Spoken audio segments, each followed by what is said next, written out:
ওয়াকান্ডার ব্যাপারে তো আপনারা সকলে অনেক কিছুই জানেন। Black Panther movie, Infinity War, Black Panther 2 এই সকল মুভিতে আমরা এদের ব্যাপারে অনেক তথ্য পেয়েছি। কিন্তু এমসিইউ কিছুদিন আগে একটি অ্যানিমেটেড সিরিজ মুক্তি করেছে যেখানে আমরা ওয়াকান্ডার ইতিহাস সম্পর্কে আরও তথ্য পাই, আর এই সিরিজ গিয়ে ব্ল্যাক প্যান্থারের সাথে কানেক্ট হয়। হ্যাঁ বন্ধুরা, আমি কথা বলছি মার্বেল অ্যানিমেশনের সদ্য মুক্তিপ্রাপ্ত সিরিজ আইজ অব ওয়াকান্ডার ব্যাপারে। তো ইন্ট্রোতে বেশি দেরি না করে চলুন শুরু করি আজকের এই নতুন ভিডিওটি।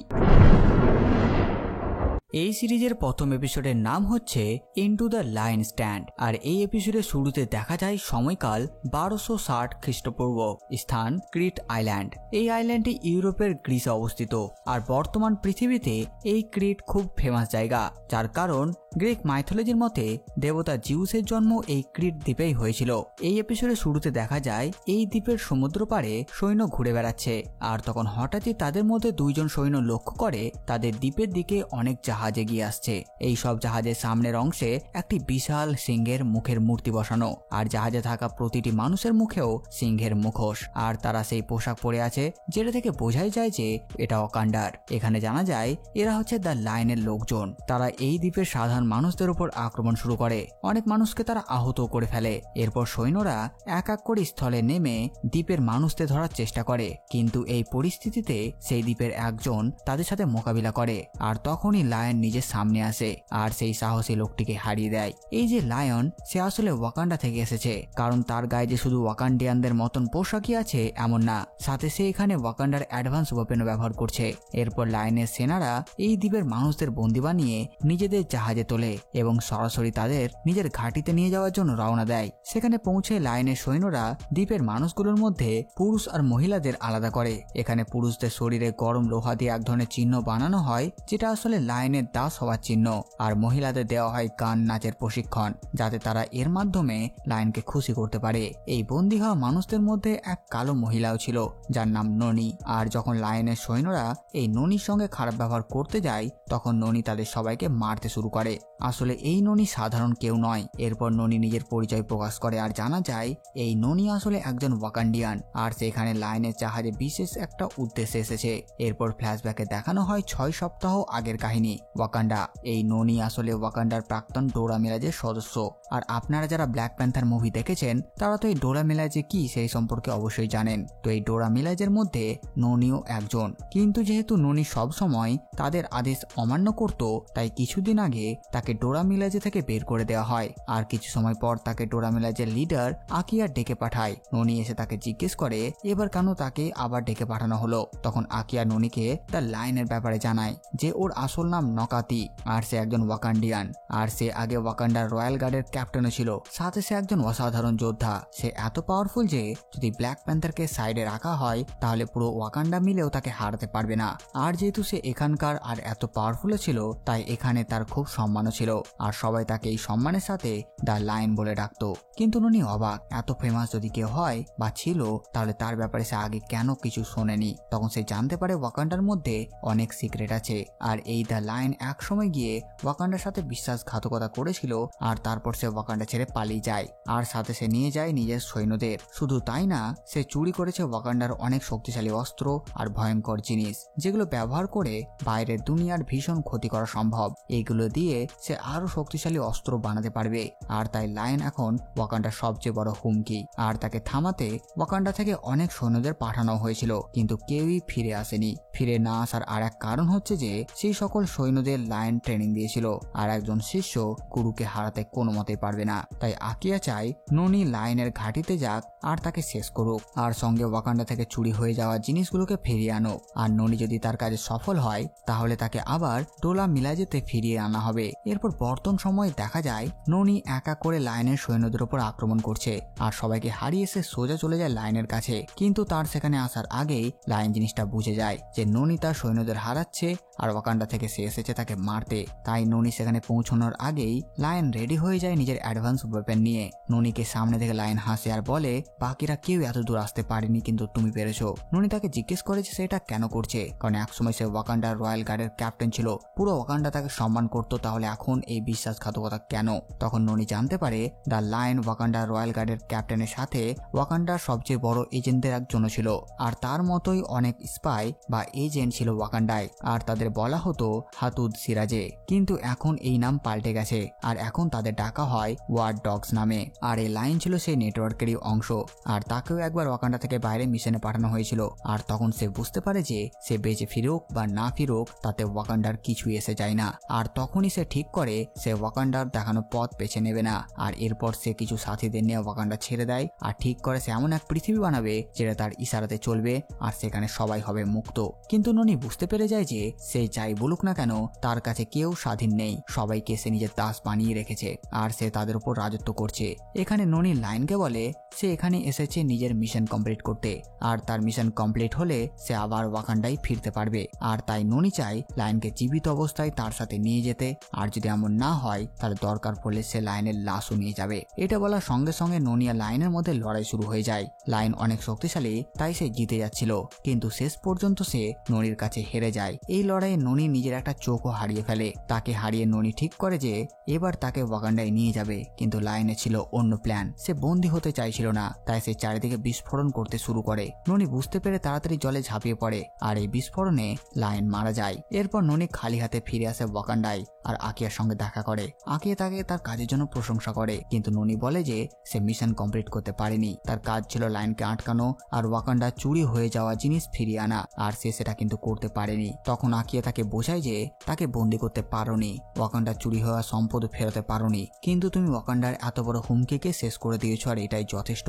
আর তাই সে তাকে ডোরা মিলাজেতে ফিরে আসার প্রস্তাব দেয়, কিন্তু ননি সেটা অ্যাকসেপ্ট করে না, আর বলে সে ওয়াকান্ডার হয়ে কাজ করবে, কিন্তু ডোরা মিলাজে হয়ে নয়, এক অন্য রূপে। তাই আকিয়া তাকে ওয়াকান্ডার এক সিক্রেট বেছে নিয়ে যায়, আর তখন ননি সেই ওয়ার ডগস এর অংশ হয়ে যায়। আর এখানেই এপিসোড 1 শেষ হয়ে যায়। এপিসোড 2 এর নাম হচ্ছে লেজেন্ডস অ্যান্ড লাই। এই এপিসোডে যে গল্পটা দেখানো হয়েছে সেটা বাস্তব পৃথিবীর ট্রোজান হর্স স্টোরি থেকে ইন্সপায়ার। বহু বছর আগে টার্কি আর গ্রিসের মধ্যে একটা যুদ্ধ হয়েছিল।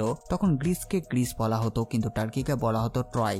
আর সেই সময় গ্রিস বহু চেষ্টা করেও এই ট্রয়কে হারাতে পারছিল না, আর তাই তারা প্ল্যান করে একটা কাঠের তৈরি বিশাল ঘোড়া বানিয়ে সেটার ভেতরে প্রচুর সৈন্য ভরে সেটাকে ট্রয়কে গিফট করে দেয়। যেটা দেখতে কাঠের ঘোড়া লাগলেও সঠিক সময়ে সে কাঠের ঘোড়ার ভেতর থেকে সব সৈন্য বেরিয়ে আসে, আর ভেতর থেকে দরজা খুলে দেয়, আর সেই দরজা দিয়ে গ্রিকের সৈন্যরা ভেতরে আসে, আর তারা ট্রয়কে হারিয়ে দেয়। আর এই এপিসোডে দেখানো হয় যে যখন এই ট্রোজান হর্সের কাহিনী চলছিল তখন সেই সময় ওয়াকান্ডাও এর অংশ ছিল, এবং ওয়াকান্ডার ওয়ার ডগসদের স্পাই এখানে এক গুরুত্বপূর্ণ ভূমিকা পালন করেছিল। এপিসোডের শুরুতে দেখা যায় যে গ্রিস আর ট্রয়ের মধ্যে যুদ্ধ চলছে। এই যুদ্ধের সময় গ্রিক সৈন্যরা ট্রয়ের দেওয়াল ভাঙার চেষ্টা করে, কিন্তু ট্রয়ের সৈন্যরা তাদের উপর তীর ছুঁড়ে তাদেরকে থামিয়ে দেয়। তখন সেখানে গ্রিক সৈন্যদের লিডার ওডেসিস আসে, আর সৈন্যদের বলে আজ রাতের মধ্যেই আমরা যুদ্ধে জয়ী হব, কারণ আমাদের কাছে আছে আর্কেলিয়াস, যে আমাদের এই লড়াই জিতিয়ে দেবে। আর তখন তাদের এই সাহসী শক্তিশালী সৈনিক যার নাম আর্কেলিয়াস, সে তার কয়েকজন সাথীদের নিয়ে ট্রয়ের দেওয়ালে উঠে পড়ে এবং ওপরে পৌঁছে যায়। তার সাথীদের মধ্যে একজন ছিল ব্ল্যাক, যার নাম মেমনন, আর সেও কোনো গ্রিকের সৈন্য নয়, আসলে সে একজন ওয়াকান্ডিয়ান স্পাই ওয়ার ডগস এর সদস্য। এখানে আর্কেলিয়াস আর তার সাথীদের প্ল্যান ছিল ট্রয়ের ভেতরে ঢুকে সেখানকার রাজাকে হত্যা করা, কিন্তু হঠাৎই সেখানে ট্রয়ের অসংখ্য সৈন্যরা এসে পড়ে, যাদের সঙ্গে তাদের লড়াই শুরু হয়। যেহেতু সৈন্য সংখ্যা অনেক বেশি ছিল, তাই আর্কেলিয়াস তার সাথীদের নিয়ে সেখান থেকে পালিয়ে যায়। সেই রাতে আর্কেলিয়াস আর মেমনন বসে থাকে। হেরে যাওয়ার জন্য আর্কেলিয়াস ভীষণ রেগেছিল। তারপর সেখানে বাকি সৈন্যরা একত্র হয় এবং তাদের নেতা ওডেসিসও এসে পড়ে। আর এখানেই প্ল্যান হয় সেই কাঠের ঘোড়াটি বানানোর। সে সবার সামনে এই ঘোড়ার প্ল্যানটা রাখে, আর সে তার সৈন্যদের বিস্তারিত বোঝায় যে আসলে তাদের প্ল্যান হলো এবার তারা ট্রয়ের লোকদের দেখাবে যে গ্রিস তাদের কাছে হেরে গেছে, আর হেরে যাওয়ার পর তারা ট্রয়ের সঙ্গে বন্ধুত্ব করতে চাইছে, আর বন্ধুত্বের উপহার হিসেবে তারা তাদেরকে একটা বিশাল কাঠের ঘোড়া দেবে। কিন্তু সে কাঠের ঘোড়ার ভেতরে ফাঁকা জায়গা রাখা হবে, আর ভেতরে ঢুকিয়ে দেওয়া হবে বহু গ্রিক সৈন্য। এরপর ওডেসিয়াস তার সৈন্যদের তাড়াতাড়ি সেই ঘোড়াটি বানাতে বলে। কয়েকদিনের পর অবশেষে সেই ঘোড়াটি তৈরি হয়। এরপর আর্কেলিয়াস, মেমনন আর কিছু সৈন্য সে ঘোড়ার ভেতরে ঢুকে যায়, আর তারপর গ্রিস ট্রয়ের সামনে আত্মসমর্পণ করে, আর বন্ধুত্বের হাত বাড়িয়ে দিয়ে সেই কাঠের ঘোড়াটিকে উপহার হিসেবে দেয়। ট্রয়ের লোকেরা সে বিশাল কাঠের ঘোড়াটি শহরের ভেতরে নিয়ে আসে, কিন্তু এটাই ছিল ট্রয়ের সবচেয়ে বড় বোকামি, কারণ যেদিন সেই ঘোড়াটি শহরে আনা হয় সেই রাত্রে আর্কেলিয়াস, মেমনন আর তার সৈন্যরা চুপচাপ ভেতর থেকে বেরিয়ে আসে এবং এক এক করে ট্রয়ের সৈন্যদের হত্যা করতে শুরু করে। কিন্তু তখন ট্রয়ের এক সৈন্য ঘন্টা বাজিয়ে দেয়, যার ফলে পুরো শহরের সৈন্যরা জানতে পারে যে তাদের উপর হামলা হয়েছে।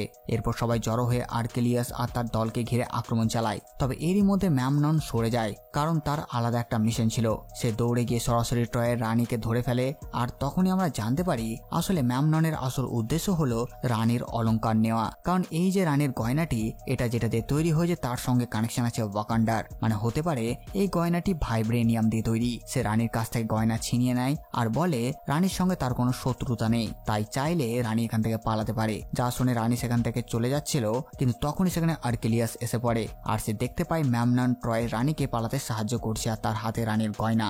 এই দেখে আর্কেলিয়াস প্রচন্ড রেগে ম্যামননকে বিশ্বাসঘাতক বলে আর তাকে এও বলে যে তুমি আমাকে ধোকা কেন দিয়েছো, তুমি আমাকে নিচে একা মরার জন্য ফেলে এসেছো আর এখন এখানে ট্রয়ের রানীকে পালাতে দিচ্ছ, তাও আবার শুধু একটা ছোট্ট গয়নার জন্য। কিন্তু এই কথা শুনে ম্যামনন তাকে বোঝায় যে আসলে ব্যাপারটা সে যেমন ভাবছে তেমন নয়, সে আসলে অন্য কোথাও থেকে এসেছে এবং এই সব কিছু তার মিশনের অংশ। কিন্তু এখন তার মিশন শেষ হয়ে গেছে আর সেই কারণেই তাকে ফিরে যেতেই হবে। কিন্তু এখানে আর্কেলিয়াস ম্যামননের কোনো কথা শোনে না এবং সরাসরি তাকে বিল্ডিং থেকে ধাক্কা দিয়ে নিচে ফেলে দেয়। এরপর সেও তার পেছন পেছন নিচে লাফায় এবং সে দেখে ম্যামননের হাতে থাকা গয়নাটা পড়ে গেছে। আর আর্কেলিয়াসের নষ্ট করতে তার উপর তরোয়াল দিয়ে আক্রমণ করে, কিন্তু তার আঘাতে ওয়াকান্ডিয়ার সেই গয়নার কিছুই হয় না এবং বিস্ফোরণের পরেও সেই আর্টিফ্যাক্ট একেবারে আগের মতোই অক্ষত থাকে। কিন্তু তারপর আর্কেলিয়াস সেটাকে নিজের দখলে নিয়ে নেয় এবং ম্যামননকে বলে এখন থেকে এটা গ্রিসের সম্পদ, তোমার নয়। আর তারপর শুরু হয় ম্যামনন আর আর্কেলিয়াসের মধ্যে লড়াই। এই লড়াইয়ে প্রথমে ম্যামনন আর্কেলিয়াসকে থামাচ্ছিল, কিন্তু যখন পরিস্থিতি আরো খারাপ হয়ে যায় তখন বাধ্য হয়ে ম্যামনন একটা তরোয়াল তুলে নেয় আর আর্কেলিয়াসের এক পা কেটে দেয়। সে নিজেও ছিল আহত আর এই লড়াইয়ে আর্কেলিয়াস গুরুতরভাবে আহত হয়ে যায় এবং প্রায় মরতে বসে। কিন্তু মরার আগেও সে ম্যামননকে জিজ্ঞেস করে যে সে সব কেন করলো। এই প্রশ্ন শুনে ম্যামনন তাকে উত্তর দেয় যে যেমন ভাবে আর্কেলিয়াস নিজের দেশ গ্রিসের জন্য সার্ভ করছে, ঠিক একইভাবে সেও এগুলো করছে তার নিজের দেশের জন্য। এরপর সেখানে আর্কেলিয়াসের মৃত্যু হয় আর আহত ম্যামনন তাকে সম্মান জানিয়ে সরাসরি ওয়াকান্ডায় ফিরে যায়। এরপর 6 মাস কেটে যায়। ম্যামনন যে সেই লড়ে আহত হয়েছিল সে এবার ওয়াকান্ডায় ফিরে এসেছে এবং সে হাঁটার জন্য একটা লাঠি সাহায্য নিচ্ছে। আর এখানে জানা যায় যে তার আসল নাম ম্যামনন নয়, তার আসল নাম হচ্ছে বাকাই। এখানে আমরা এপিসোড 1 এ সে ননিকেও দেখি, সে এখন অনেকটাই বুড়ো হয়ে গেছে এবং তখনই বোঝা যায় এই কাহিনীটা আসলে এপিসোড 1 এর বহু বছর পরের ঘটনা। এই সময় ননি ওয়াচ ডগস এর ডিরেক্টর হয়ে গেছে আর সেই কারণেই সে ম্যামননকে এই মিশনে পাঠিয়েছিল। এরপর বাকাই আর ননির মধ্যে কথাবার্তা হয় আর এখানে ম্যামনন ননিকে বলে তাকে যেন পরের মিশনে পাঠানো হয়। ননিও রাজি হয়ে যায় আর এই এপিসোডটি এখানেই শেষ হয়ে যায়। এরপর শুরু হয় এপিসোড 3, যার নাম লস্ট অ্যান্ড ফাউন্ড। আর এই এপিসোডের সময়কাল 1400 খ্রিস্টাব্দ, চায়না। এই সময় আমরা চায়নায় একজন ব্ল্যাক ম্যানকে দেখি যে তার চাইনিজ গার্লফ্রেন্ডের সাথে ছিল। ঘুম ভাঙতেই সে চুপচাপ বিছানা থেকে উঠে যায় কোনো শব্দ ছাড়াই। এরা দুজন চায়নার এক বড় পাহাড়ি এলাকায় থাকে আর সেই পাহাড়ের ভেতরে আছে একটি ড্রাগনের মন্দির। আর সেই মন্দিরের ভেতরেই সে ব্ল্যাক ম্যান চুপচাপ ঢুকে পড়ে আর সোজা গিয়ে দাঁড়ায় ড্রাগনের একটি মূর্তির সামনে। সেখানে আমরা দেখতে পাই ড্রাগনের মুখের ভেতরে ওয়াকান্ডার একটি আর্টিফ্যাক্ট। এখানে জানা যায় ওই মানুষটার কেউ নয়, সে আসলে ওয়াকান্ডার ওয়াচ ডগস যে এসেছে এই আর্টিফ্যাক্টটি নেওয়ার জন্য, আর তার নাম হচ্ছে বাসা। এরপর বাসা সে আর্টিফ্যাক্টটা ড্রাগনের মুখ থেকে বের করার চেষ্টা করে, কিন্তু অনেক চেষ্টা করেও সে সেটা বের করতে পারে না। তখন সে পুরো ড্রাগনের মাথাটা আলগা করে তুলে নিয়ে নিজের কাপড়ের ভেতরে লুকিয়ে নেয় আর সেখান থেকে বের হতে শুরু করে। বাইরে বেরোনোর সময় সে মন্দিরের গার্ডদের সামনে দিয়ে যাচ্ছিল আর হঠাৎ তখন প্রচন্ড ঝোড়ো হাওয়া শুরু হয়ে যায় আর সে হাওয়ার কারণে বাসার কাপড় নড়তে থাকে। আর তখনই মন্দিরের 2 গার্ড তার লুকোনো ড্রাগনের মাথাটা দেখে ফেলে। তৎক্ষণাৎ তারা আরো অনেক গার্ডকে ডেকে আনে আর সবাই মিলে বাসাকে ধরার চেষ্টা করে, কিন্তু বাসা বুঝে যায় যে এখন আর দেরি করলে চলবে না, তাই সে দৌড়ে পালাতে শুরু করে। সে গার্ডদের হাত থেকে বাঁচতে বাঁচতে গিয়ে পৌঁছায় এক বরফে ঢাকা জায়গায়, কারণ সেখানের বরফের নিচে সে নিজের এয়ারক্রাফট লুকিয়ে রেখেছিল। বাসা দ্রুত সেটার ভেতরে উঠে বসে আর সাথে সাথেই এয়ারক্রাফট উড়িয়ে দেয়। যাওয়ার পথে সে সরাসরি ওয়াকান্ডায় ফোন করে এবং ওয়াচ ডগস এর ক্যাপ্টেন ইভোর সঙ্গে কথা বলে। সেই ইভোকে জানায় যে তার মিশন সফল হয়েছে এবং সে এখন সরাসরি ওয়াকান্ডাতেই ফিরছে। এরপর বাসা ওয়াকান্ডায় পৌঁছে সরাসরি ওয়াচ ডগস এর ঘাঁটিতে যায়। ওখানে তার সঙ্গীরা তাকে দেখে খুব খুশি। এরপর বাসা ক্যাপ্টেন ইভোর সঙ্গে দেখা করে এবং তাকে ড্রাগনের মাথাটা দেখায়। এরপর তারা গাড়িতে চড়ে সেখান থেকে রওনা হয়। পথে যেতে যেতে ক্যাপ্টেন ইভো বাসাকে বলে তোমাকে তো শুধু ড্রাগনের মুখের ভেতরে থাকা ওয়াকান্ডার আর্টিফ্যাক্ট আনতে বলা হয়েছিল, পুরো ড্রাগনের মাথা টেনে আনার জন্য পাঠানো হয়নি। কিন্তু এই কথা শুনে বাসা ক্যাপ্টেন ইভোকে জানায় যে এখানে বসে বসে কথা বলা খুবই সহজ, কিন্তু মাঠে নেমে মিশন শেষ করা অনেক কঠিন কাজ। আর এই আর্টিফ্যাক্টটা ড্রাগনের মুখ থেকে বেরোচ্ছিলই না, আর তাই তাকে বাধ্য হয়ে পুরো ড্রাগনের মাথাটাই আনতে হয়েছে। এখানে বাসা জানতে পারে তাদের হাই কাউন্সিলর, যার নাম রাকিম, সে তার উপর রেগে আছে কারণ সে এই মিশনটি শেষ করার জন্য অনেক বেশি সময় নিয়েছে। এরপর বাস আর ক্যাপ্টেন ইভো সরাসরি পৌঁছায় আর্টিফ্যাক্ট রাখার ঘরে। ওরা ড্রাগনের মাথাটা একটা নিরাপদ জায়গায় রেখে দেয়। আর ঠিক এই সময়ে সেখানে হাই কাউন্সিলর রাকিম আসে এবং বাসার মিশন নিয়ে কথা বলে। ওদিকে বাসার সেই এয়ারক্রাফট যেটাতে করে সে ফিরে এসেছে সেটার কাছে কিছু লোক গিয়ে সেটাকে পরীক্ষা করছে। আর তখনই তাদের মধ্যে একজনকে হঠাৎ ভেতরে টেনে নেওয়া হয় আর তারপর হামলা হয়। ফলে সঙ্গে সঙ্গে বাসাকে খবর পাঠানো হয়, যা শুনে বাসা দ্রুত এয়ারক্রাফটের দিকে আসে। এদিকে এয়ারক্রাফটের ব্যাপারে ক্যাপ্টেন ইভোকেও জানানো হয়। তখন ইভো ডিভাইসের মাধ্যমে সবাইকে জানিয়ে দেয় এখন কিছু সময়ের জন্য বাসার এয়ারক্রাফটের কাছে কেউ যাতে না যায়, সে নিজে গিয়ে সেটাকে সামলাবে। কিন্তু তখনই একজন তার সামনে এসে পড়ে তার উপর আক্রমণ করে। যে তার উপর আক্রমণ করছিল সে গোল্ডেন কালারের একটি কস্টিউম পরেছিল আর তার নাম হচ্ছে জোরানি, যে আর এক নামে পরিচিত সেটা হচ্ছে আয়রন ফিস্ট। কিন্তু এই জোরানি ক্যারেক্টারটি কমিক্সে নেই, এটা মার্বেল সিনেম্যাটিক ইউনিভার্স বা MCU এর অরিজিনাল ক্যারেক্টার। যারা আমরা বাংলা কমিক্স চ্যানেলটি ফলো করেন আর নিয়মিত সেখানকার ভিডিও দেখেন তারা তো জানেন এই সকল কমিক ক্যারেক্টার আর MCU এর ক্যারেক্টারের ব্যাপারে। তো সেই যাই হোক, মূল গল্পের দিকে এগিয়ে যায়। ক্যাপ্টেন ইভো তার ব্যাপারে জিজ্ঞেস করে, তখন সে তার উপর আক্রমণ করে এবং বাসার সম্পর্কে জানতে চায়। আওয়াজ শুনে ইভো বুঝতে পারে যে এ হচ্ছে একজন মহিলা। এরপর ক্যাপ্টেন ইভো তাকে সাথে করে নিয়ে যেতে লাগে বাসার কাছে, কিন্তু তাকে সেখানে না নিয়ে গিয়ে প্ল্যান করে একটি ঘরে ঢুকিয়ে দেয়, যে ঘরের ভেতরে আগে থেকেই ওয়ার ডগস এর অনেক সৈন্য ছিল। তখন আয়রন ফিস্ট ওই সকল সৈন্যদের সঙ্গে লড়াই করে আর সবাইকে হারিয়ে দেয়। এদিকে ক্যাপ্টেন ইভো পালিয়ে যে জায়গায় যাচ্ছিল সেখানে সোজা বাসার সঙ্গে তার ধাক্কা হয়। তারপর সে বাসাকে বলে এই সব কিছু তারই জন্য হয়েছে আর তার কারণেই কোনো বাইরের লোক এখন ওয়াকান্ডার ভেতরে ঢুকে পড়েছে। এই কথা শুনে বাসা অস্বীকার করে এবং বলে তার কারণে কেউ ভেতরে আসেনি। কিন্তু তার এই কথা শুনে ক্যাপ্টেন ইভো রেগে যায় আর বলে যে ভেতরে ঢুকেছে সে বাসার নাম জানে আর সে বাসাকে খুঁজছে।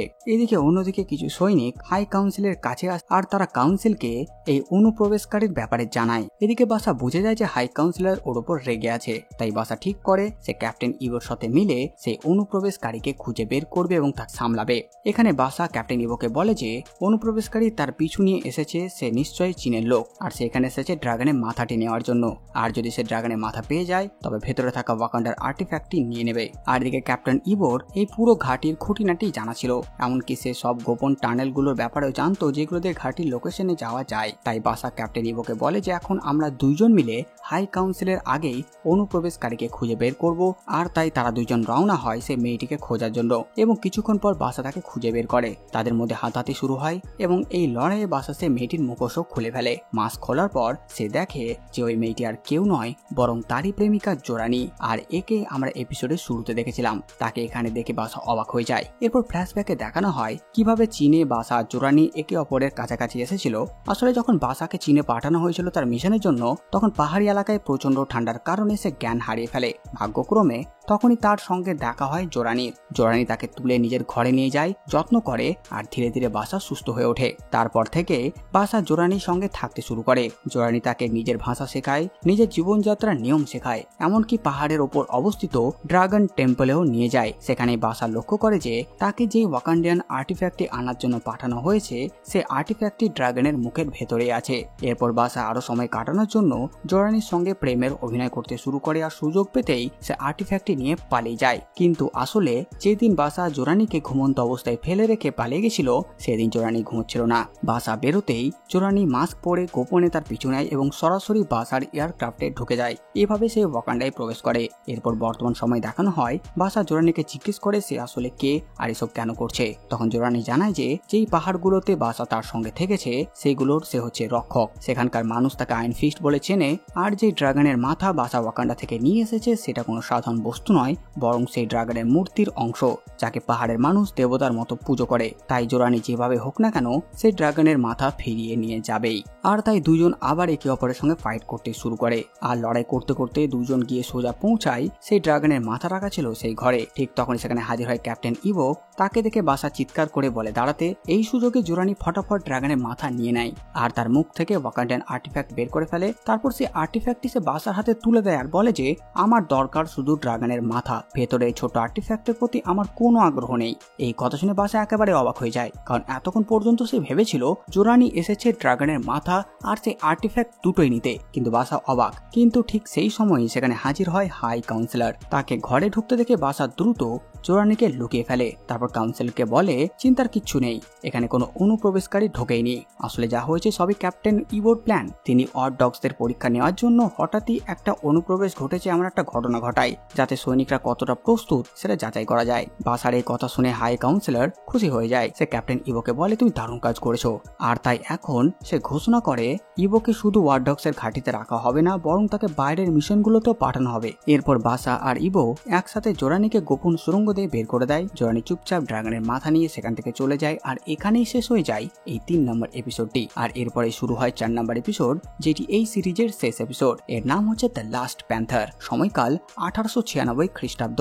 এই এপিসোডের শুরুতে দেখা যায় আফ্রিকান দেশ ইথিওপিয়ার সঙ্গে ইটালির যুদ্ধ। এপিসোডে দেখা যায় এদের এই যুদ্ধের ভিড়ে উপস্থিত 2 ওয়াকান্ডিয়ান। একজন হলো কুরা, যে ওয়াচ ডগসের গুপ্তচর, আর তার সঙ্গে একটি ছোট্ট ওয়াকান্ডিয়ান রাজকুমার প্রিন্স তাফারি। তাফারি ওয়াকান্ডার 3য় রাজপুত্র। আর এই মিশনে সে এসেছে কুরার সঙ্গে শুধু এই কারণেই যাতে সে ওয়াকান্ডার বাইরের পৃথিবীকে দেখতে পারে আর শিখতে পারে কিভাবে মিশন কমপ্লিট করতে হয়। তাদের মিশন ছিল ইথিওপিয়ায় রাখা ওয়াকান্ডার একটি পুরনো অস্ত্র উদ্ধার করে নিজেদের রাজ্যে ফিরিয়ে নিয়ে যাওয়া। কিন্তু যেহেতু চারিদিকে যুদ্ধ চলছে, কুরা বুঝতে পারে অবস্থা বিপজ্জনক, তাই সে সিদ্ধান্ত নেয় অস্ত্র উদ্ধার না করে তাফারিকে নিরাপদে ওয়াকান্ডায় ফিরিয়ে নিয়ে যাওয়াই বুদ্ধিমানের কাজ হবে। কিন্তু প্রিন্স তাফারি মানতে চায় না। সে বলে এটা তার প্রথম মিশন, আর সে খালি হাতে ফিরে যেতে চায় না। কুরা যতই বোঝাক, তাফারি লুকিয়ে একাই এগিয়ে যায় আর সেই অস্ত্র উদ্ধার করে নিয়ে আসে। এটা থেকে কুরা রেগে যায়, কারণ তাফারি তার জুনিয়র, তাকে বারণ করা সত্ত্বেও সে তার কথার অবাধ্য হয়েছে। কিন্তু যেহেতু মিশন কমপ্লিট, তাই তারা ওয়াকান্ডার সেই অস্ত্র নিয়ে রওনা দেয় নিজেদের দেশে ফেরার জন্য। কিন্তু ফেরার পথে হঠাৎ তাদের গাড়ির ওপর আক্রমণ হয়, গাড়ি উল্টে যায়। তবে কুরা আর প্রিন্স তাফারি কোন রকমে সেখান থেকে বেরিয়ে আসে, আর তখনই তারা দেখতে পায় তাদের সামনে দাঁড়িয়ে আছে এক রহস্যময় ব্যক্তি। তার পুরো শরীর ঢাকা কালো পোশাকে, মুখে অদ্ভুত এক মুখ। সে অজানা শত্রুই আক্রমণ চালায় কুরা আর প্রিন্স তাফারির ওপর। আর এই ফাইটের ভেতরে কুরা আর তাফারি বুঝে যায় যে এই অচেনা লোকটি আসলে অন্য কিছুর জন্য নয়, ওদের হাতে থাকা অস্ত্রটার জন্যই আক্রমণ করছে। মানেও শুধু সে অস্ত্রটাই চায় যেটা তারা ইথিওপিয়া থেকে নিয়ে আসছে। কিন্তু সেই অস্ত্র বাঁচানোর জন্য কুরা তাফারি একসাথে ওর সঙ্গে লড়াই করে এবং দুজন মিলে তাকে চেপে ধরে। আর তাই যখন সে দেখে যে তার কাছে কোনো উপায় নেই, তখনই সে কুরা আর প্রিন্স তাফারির সঙ্গে ওয়াকান্ডিয়ান ভাষায় কথা বলে। সে বলে যে সে তাদের শত্রু নয়, আর তাই তারা যেন তার উপর অ্যাটাক না করে।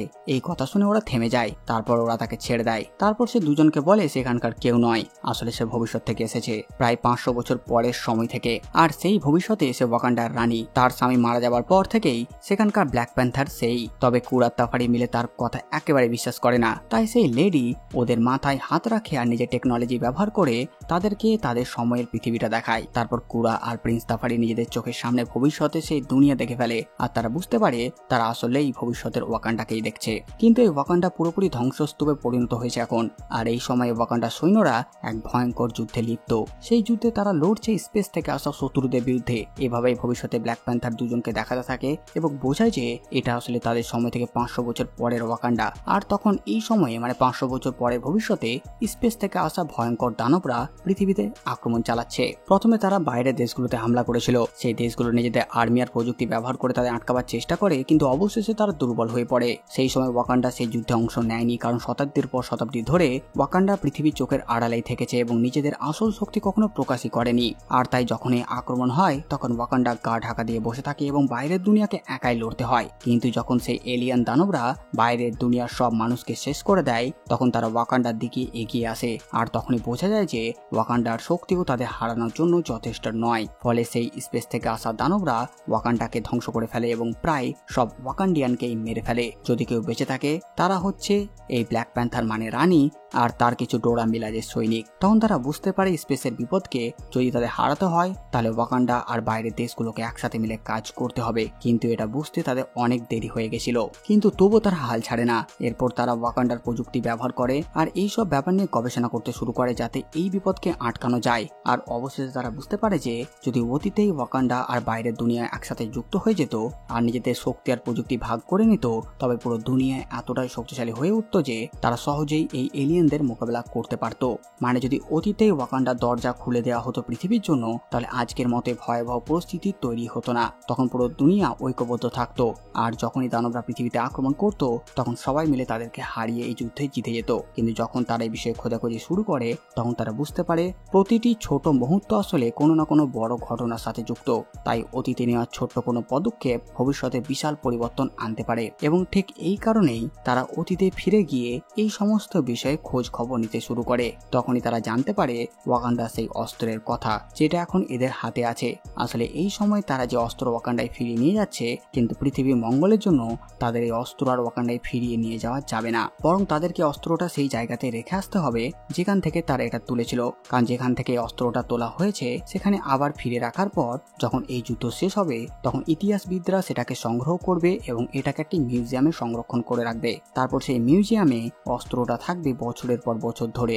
এরপরে একদিন সেটা এক ওয়াকান্ডিয়ান শিশু তুলে নেবে, আর সেই শিশুটি হচ্ছে কিলমঙ্গার। আর তারপরে পৃথিবীর ইভেন্টগুলো হওয়া খুবই জরুরি, কারণ ওয়াকান্ডার সেই শিশু যখন সেই অস্ত্রটিকে মিউজিয়াম থেকে তুলে নেবে, তখন থেকে এমন সব ঘটনা ঘটবে যে তারপর ওয়াকান্ডার রাজা দুনিয়ার জন্য ওয়াকান্ডার দরজা খুলে দেবে। এরপর থেকে ওয়াকান্ডা এবং পুরো পৃথিবী এক হয়ে যাবে। এখানে আসলে ব্ল্যাক প্যান্থার মুভি থেকে ইনফিনিটি ওয়ারের ইভেন্টের ব্যাপারে বলা হচ্ছিল, কিন্তু তখন কুরা প্রিন্স টাফারিয়াতে রাজি হয় না। আসলে লেডি ব্ল্যাক প্যান্থারের কথায় কুরার কোনো বিশ্বাস হয় না। সে ভাবে হয়তো ওরা সবাইকে ধোকা দিচ্ছে, তাই কুরা তাকে বলে এমন কিছু প্রমাণ দাও যাতে তারা বুঝতে পারে সত্যি সে ওয়াকান্ডা থেকে এসেছে এবং ভবিষ্যৎ থেকে এসেছে।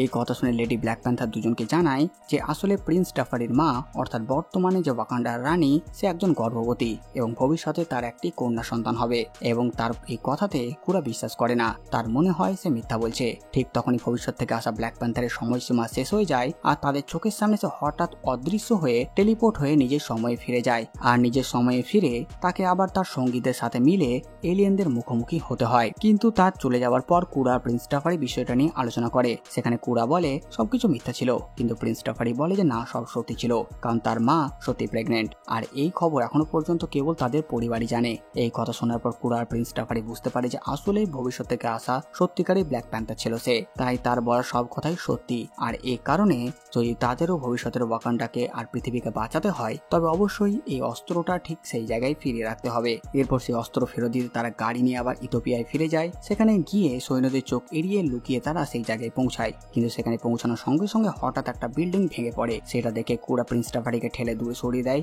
আর নিজে সেই ভাঙা বিল্ডিং এর ধ্বংসস্তূপে নিচে চাপা পড়ে যায়। এটা দেখে টাফারি তাকে টেনে বের করার চেষ্টা করে, তখন কুরা তাকে থামিয়ে বলে তুমি আগে মিশনটা শেষ করো, এটা ওয়াকান্ডার পুরো পৃথিবীর ভবিষ্যতের প্রশ্ন। তাই প্রিন্স টাফারি দ্রুত তার মিশন শেষ করে অস্ত্রটিকে ঠিক সেই জায়গায় ফিরে রাখে যেখান থেকে সে তুলেছিল। তারপর সে আবার কুরার কাছে ফিরে আসে এবং তাকে সেখান থেকে বের করে আনে। তারপর তারা দুইজন ওয়াকান্ডায় ফিরে যায়। সেখানে ফিরে প্রিন্স টাফারি তার মাকে বলে মিশনের জন্য আমরা অস্ত্র আনতে গেছিলাম, কিন্তু ইথিওপিয়া ইটালি যুদ্ধের কারণে পুরো জায়গাটা ধ্বংস হয়ে গেছে, আর সেই সঙ্গে ওয়াকান্ডা সে অস্ত্র ধ্বংস হয়ে গেছে। এই কথা শোনার পর ওয়াকান্ডাবাসী ওই ফাইলটা বন্ধ করে দেয় এবং অস্ত্রটা খোঁজা স্থগিত করে। এরপর বহু বছর কেটে যায়, আর দেখা যায় কিলমঙ্গার সেই মিউজিয়ামে গিয়ে সে অস্ত্রটা আনার প্ল্যান করে, যেটা আমরা ব্ল্যাক প্যান্থার মুভিতে দেখেছিলাম। আর এখানেই এই পুরো সিরিজটি শেষ হয়ে যায়। তো বাস বন্ধুরা, এই ভিডিওতে বাস এতটুকুই। আপনারা কমেন্ট করে জানান ভিডিও আপনাদের কেমন লাগলো। সাথে সাথে আমার এই কাজ যদি আপনাদের ভালো লাগে, ভিডিওটি লাইক চ্যানেল সাবস্ক্রাইব করে দেবেন। তো আমি আসতে নতুন ভিডিও নিয়ে। আমি প্রিন্স সালমান, আর আপনারা দেখছিলেন বাংলা মুভিজ।